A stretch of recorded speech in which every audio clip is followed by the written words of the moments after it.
आपल्या सगळ्यांचं मी स्वागत करतो। आज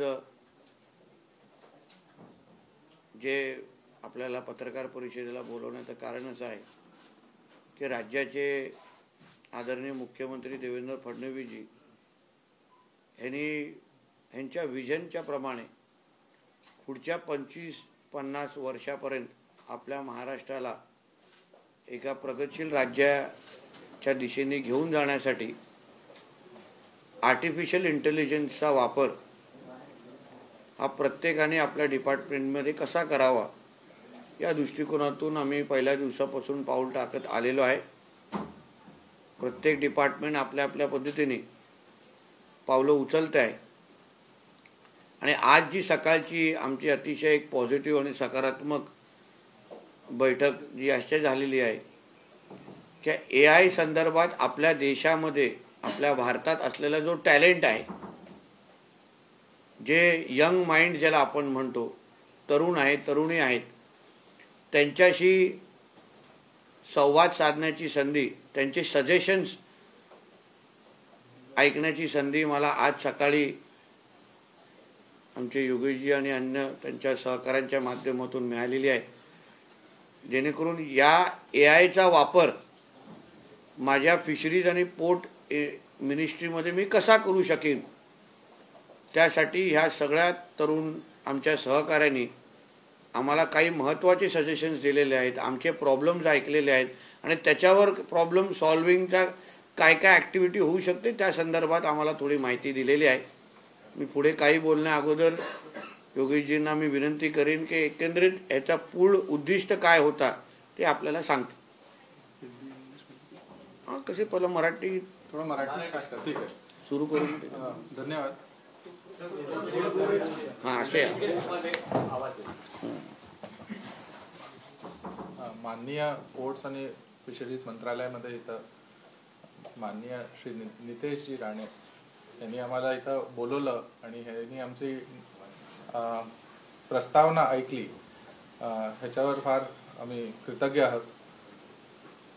आर्टिफिशियल इंटेलिजन्स, कृत्रिम बुद्धिमत्ता, it's taking the world by storm, म्हणजे एक फार मोठा सुनामी येतं आणि हे जे सुनामी आहे ह्याच्यासाठी भारतला सज्ज करून कसं अग्रिम देश करायचं हे आमची ह्याच्या मागं संकल्पना आहे। हे जेव्हा आम्ही 16 इंटर्न्स आणलो होतो तर AI पॉलिसी फॉर भारत आणि AI फॉर रुरल भारत ह्याच्यासाठी मला कोणी सांगितलं की तुम्ही मेंटर बना आणि ह्याची हेल्प करा, तर ते माझं mentorship was important over here, पण त्यांचं प्रयास होतं। आता जेव्हा आपण हे एक व्यापकताने आपण AI पॉलिसी फॉर भारत किंवा AI फॉर रुरल भारत करतो तर हे दोन्ही इंटरसेक्शन पॉइंट्स पोर्ट आणि फिशरीजमध्ये पण लागू होतात आणि इथं काही झालं तर रेव्हेन्यू कसं अपलिफ्ट करायचं, काही झालं तर लास्ट माइल अंत्योदय कसं करायचं, जे लास्ट फिशरमॅन आहे त्याचं बेनिफिट कसं घ्यायचं, इथं लिकेज कधी झालं तर थांबायचं, काही अप्रिय घटना घटू शकते तर काय डिपार्टमेंट्स हँडशेक करतात का, fisheries is like front line to the coast, मागं गृह मंत्रालय पण असतं, मागं डिफेन्स मंत्रालय पण असतं, काही इनपुट तिथून पण तिथं जाऊ शकतात।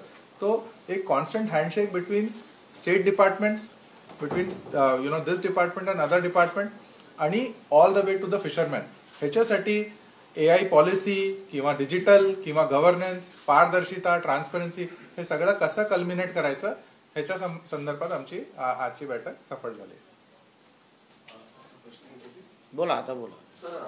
स्पेसिफिक छत्रपतींनी ज्या प्रकारे सांगली आरमारावरती लक्ष केंद्रित केलं होतं, मधल्या काळात आपल्या शासनाचं दुर्लक्ष झालं, 26 अकरासारखी घटना घडली, अशा घटना रोखण्यामध्ये या AIचा वापर कशा प्रकारे करता येईल? अतिशय चांगला प्रश्न तुम्ही विचारलात। मुद्दा आमचा तोच आहे की आज आपल्या 720 किलोमीटरच्या किनारपट्टीवर ज्या काही देशविरोधी घटना घडू शकतात त्या दृष्टिकोनातून AIचा वापर हा मोठ्या प्रमाणामध्ये होऊ शकतो, जेणेकरून डिजिटलायझेशन किंवा बाहेरून कुठलेही अनैतिक किंवा अनधिकृत कोणी आपल्या बाउंड्रीमध्ये कोणीही पाऊल टाकला तर लगेच AIच्या माध्यमातून ते आयडेंटिफाय होऊ शकतो, आम्हाला सिग्नल मिळू शकतं आणि तेव्हा जसं ह्यांनी आमच्या योगेशजींनी सांगितलं, आम्ही नेव्ही असो किंवा आर्मी असो तेव्हा त्यांना आम्ही कळू शकतो।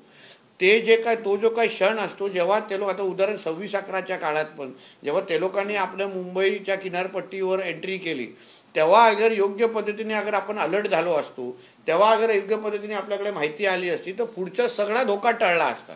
आणि म्हणूनच आज जे काही हे तरुण विद्यार्थी आमच्या समोर बसले ज्यांनी AI या क्षेत्रामध्ये फार मोठ्या प्रमाणामध्ये त्यांनी आयडियाज त्यांच्याकडे आहेत. म्हणजे आज हे फक्त काही विद्यार्थी आमच्या समोर आले तर पण अमेरिकेपासून पण काही विद्यार्थी आता माझ्याशी बोलले त्यांनी काय आयडिया शेअर केल्यात जेणेकरून AIच्या माध्यमातून आमच्या किनारपट्टीला अजून सुरक्षित ठेवणं हा जो काय आपल्या सगळ्यांचा हेतू होता तो आजच्या ह्या बैठकीच्या निमित्ताने पुढे जात असताना मला दिसतोय. सर मध्यंतरी तुम्ही मोहीम सुद्धा हाती घेतली होती, विशेषतः रोहिंग्या आणि बांगलादेशी मच्छीमार मोठ्या संख्येने बोटींवरती आहेत, तर AIच्या मदतीने आयडेंटिफाय करतात आणि बनावट ID मोठ्या संख्येने यांच्यामध्ये दिसून येत आहे. मच्छीमारांचे तसे एक बघा एक चांगला सजेशन आमच्या तरुण मित्रांनी असे दिलं की फेस रेकग्निशन आणा तुम्ही. मला कदाचित आदित्य होता तो इथे आहे तिथे मागे, तर फेस रेकग्निशन तुम्ही आणा जेणेकरून जी बोट तुमची आहे ती तुमचीच आहे का. आता फेस आता उदाहरण फोनवर फेस रेकग्निशन आलेला आहे की हा फोन खरंच तुमचा आहे का, मग त्याच फेसवर जो पद्धतीने आयडेंटिफाय होतो तरच तुम्हाला पुढची माहिती भेटते. त्याच पद्धतीने AIचा वापर फेस रेकग्निशन सारख्या टेक्नॉलॉजीने करून आपण त्याच्यामध्ये जे काही डिसिप्लिन आणायचं आहे जी काही शिस्त आणायची आहे ती त्या माध्यमातून आणू शकतो. असं एक चांगलं सजेशन त्यांच्याकडून आलं जे तुमच्या प्रश्नाला ते योग्य उत्तर देत आहे. सर आपण नवीन तंत्रज्ञानाचा वापर करतोय, अधिकाऱ्याने असं काही मार्गदर्शन केलं जाणार भविष्यात अशा कार्यशाळा घेतल्या जातील का, तर अनेकदा आपण बघतो की अधिकारी जुन्याच पद्धतीने कामं करतात, तर असं काय मार्गदर्शन केलं जाणार. हाही चांगला प्रश्न आहे कारण तोही चर्चा आमच्याकडे आलेली आहे. आम्ही बोलतो होतो तो की तुम्ही मच्छीमारांबद्दल विचार करताय बंदरांबद्दल विचार करताय पण जे अधिकारी निर्णय घेण्यासाठी त्या खुर्चीवर असतात ते योग्य वेळेत आणि योग्य पद्धतीने तो निर्णय घेतायत का त्याहीसाठी आम्ही यांना विनंती केली आहे की आपल्याकडून काही AIच्या माध्यमातून काही सजेशन असतील जेणेकरून पूर्ण प्रक्रिया ट्रान्सपरंट असली पाहिजे. उत्पादन वाढवणं हा त्याचा हेतू असला पाहिजे आणि त्यासाठी आपण AIचा वापर कसा करू शकतो त्या निमित्ताने आम्ही पाऊल टाकणार आहोत. सर काही वेगळे प्रश्न होते आपण त्यामध्ये हे झाकून जाल ना तुमचं. नरेंद्र महाराजांबद्दल आज राष्ट्रभरामध्ये विजय वडेट्टीवार यांनी आक्षेपार्ह जे विधान केलं त्या संदर्भात हिंदू संघटना सगळ्या आक्रमक झालेल्या आहेत आणि विजय वडेट्टीवार कोणाबद्दल आक्षेप संघटना नरेंद्र महाराज नरेंद्र महाराजांनी मुंबई वडेट्टीवारांनी एक विधान केलं त्यावर मुंबई पुणे सगळ्या शहरांमध्ये आंदोलन काय बोलले विजय वडेट्टीवार. एकेरी उल्लेख केला. सर मतदान संदर्भात जे बोललो होतो की सरकार घेण्यामध्ये साधू संतांचा मोठा वाटा होता असं नरेंद्र महाराज म्हटले होते त्यावरती वडेट्टीवार म्हणतात की तुम्ही धार्मिक ध्रुवीकरण मतांचं करत असाल तर तुम्ही साधू आणि असा एक काँग्रेस हे हिंदू द्वेष्टी हा पक्ष आहे. मुस्लिम लीगचाच हा एक दुसरा मुस्लिम लीगची एक बी टीम असल्यामुळे कुठल्याही काँग्रेस नेत्याकडून तुम्ही कधीही हिंदू साधू संतांचा मान करताना तुम्हाला कधीच मान आणि सन्मान करताना तुम्हाला कधीच दिसणार नाही. मुळामध्ये आज महाकुंभ चालू आहे. महाकुंभचे उद्या महाशिवरात्रीच्या निमित्ताने महाकुंभचे शेवट होणार आहे. तुम्हाला राहुल गांधी तिथे स्नान करताना दिसले का. त्यांच्या विचाराचे काही लोक तुम्हाला तिथे शाही स्नानासाठी जाताना दिसतात का. म्हणजे काँग्रेस मुळात हे मुस्लिम लीगच्या मानसिकतेवर चालणारा पक्ष असल्यामुळे तुम्ही विजय वडेट्टीवारकडून अजून काय अपेक्षा करणार. अजून दुसरा अपेक्षा ठेवू शकत नाही कारण का शेवटी त्याला त्याच्या दिल्लीमध्ये बसलेल्या बॉसला अगर खुश करायचं असेल तर त्याला हिंदूंना शिवाय घालायलाच लागतील तरच त्याचं पट टिकणार आहे तरच त्याची आमदारकी टिकणार आहे की तुम्ही हिंदूंना 100 शिवाय घाला आणि काँग्रेस 10 जनपदातून पद मिळवा असंच ते समीकरण आहे. आणि नरेंद्र महाराजींचं जे काम आहे ते कधीतरी या अक्कलमाशी असलेल्या विजय वडेट्टीवारांनी जाऊन नाणीजमध्ये पाहावं. त्याला 100 जन्म घ्यायला लागतील नरेंद्र महाराजांचं एवढं काम उभं करण्यासाठी जे त्याच्या क्षमतेच्या बाहेरचं आहे. सर हजारो आणि आंदोलन करताना प्रमुख मागणी ही करतायत की आता एकतर त्यांनी 7 दिवसांच्यात माफी मागावी अन्यथा त्यांच्या विरोधात सरकारने गुन्हा दाखल करावा. मुख्यमंत्र्यांपर्यंत निवेदन आता वेगवेगळ्या जिल्हाधिकाऱ्यांच्या मार्फत पाठवले. आमचं हिंदुत्ववादी विचाराचं सरकार असल्यामुळे आमचे आदरणीय मुख्यमंत्रीजी योग्य तो निर्णय घेतील असा माझा विश्वास आहे. सर दुसरीकडे मढी गावामध्ये जी ग्रामस्थांकडून एक निर्णय घेतलाय मढी यात्रा होते आणि या यात्रामध्ये मुस्लिम समाजातील जे लोक आहेत ते व्यावसायिकांसाठी बंदी घालण्यात आलेली हे स्वागतार्ह आहे. स्वागतार्ह आहे, कारण मुळामध्ये इस्लाममध्ये मूर्तीपूजनला परवानगीच नाही.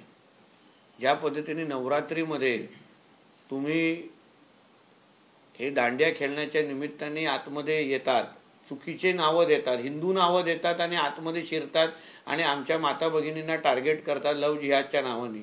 तसंच अशा पद्धतीचे निर्णय अगर विविध गावांनी घेतले असतील त्यांच्या इकडच्या उत्सवासाठी, ते निश्चित पद्धतीने स्वागतार्ह आहे.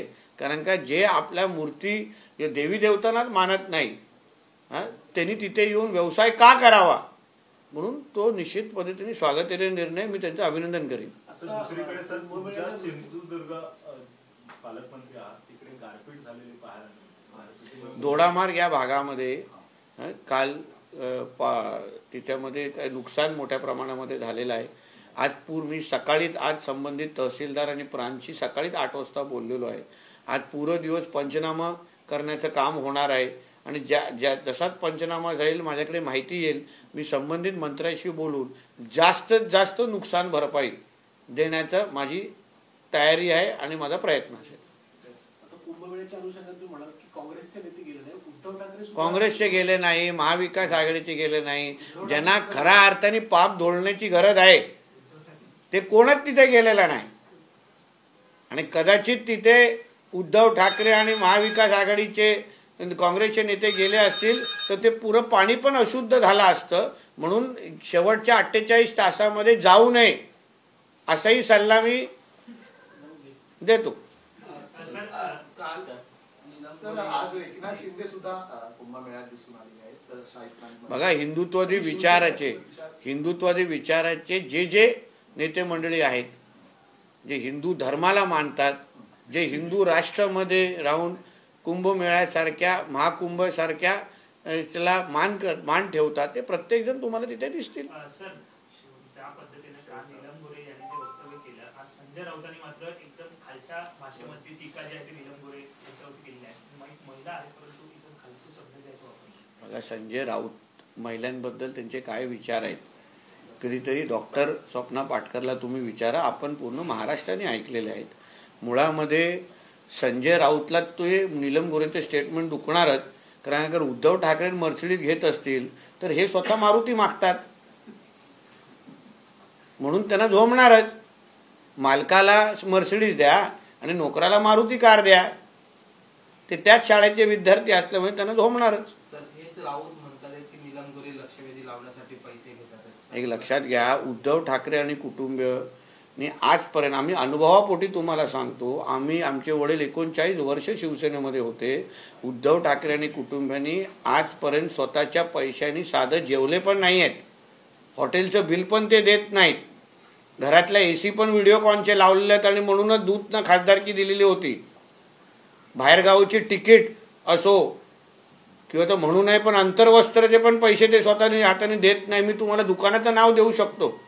म्हणून संजय राजाराम राऊतला सांगेन, तुला अगर खरंच तुझ्या माडक्याचं वस्त्रानन करायचं असेल तर एक खुली पत्रकार परिषद घे, माझ्या बाजूला बस. आम्ही तुम्हाला सांगतो की उद्धव ठाकरेच्या गाड्या कुठून येतात, कपडे कुठून येतं, जेवण कुठून घेतलं जातं, याचे सगळेचे डिटेल. आत्ता आपण उद्धव ठाकरेची घराची लॉन्ड्री हे लीला हॉटेलवरून केली जाते, नाव पण यादव दिलं जातं.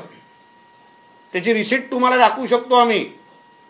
आत्ता आपण त्यांच्या घरात जे काही सँडविच जातात ना, ते ट्रायडन हॉटेलवरून जातात नरिमन पॉईंटच्या. म्हणून आमचं संजय राजाराम राऊतला सांगेन, आमचं तोंड उघडायला लावू नये. नीलम गोरे ताई ज्या बोलल्या ते योग्य बोललेले आहे.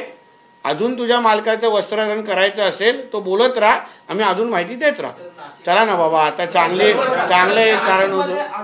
धार्मिक स्थळांवर जी पालिकेने कारवाई केली त्याच्यानंतर आताही नाशिकमध्ये जे ते तणावाचं वातावरण आहे. तणाव कशाला असलं पाहिजे? या राज्यामध्ये जे अगर अनधिकृत तुम्ही बांधकाम कराल तर पहिल्या दिवसापासून आमच्या मुख्यमंत्री साहेबांनी अतिशय स्पष्ट भूमिका घेतलेली आहे की हे हिंदुत्ववादी विचाराचं सरकार आहे. तुम्ही कुठलेही अनधिकृत बांधकाम कुठेही कराल, कुठल्याही धर्मस्थळाच्या आजूबाजूला कराल तर ते तोडलाच जाणार आहे. त्याप्रमाणे नाशिकमध्ये मस्जिदच्या आजूबाजूला असलेलं जे काही अनधिकृत बांधकाम होतं ते तोडलं गेलेलं आहे. ते उशिरा तोडलं गेलेलं असं आमचं म्हणणं आहे. त्यासाठी देवेंद्र फडणवीसजींना मुख्यमंत्री व्हायला लागलं आणि म्हणून ते तुटलेलं आहे. चला धन्यवाद. Thank you sir.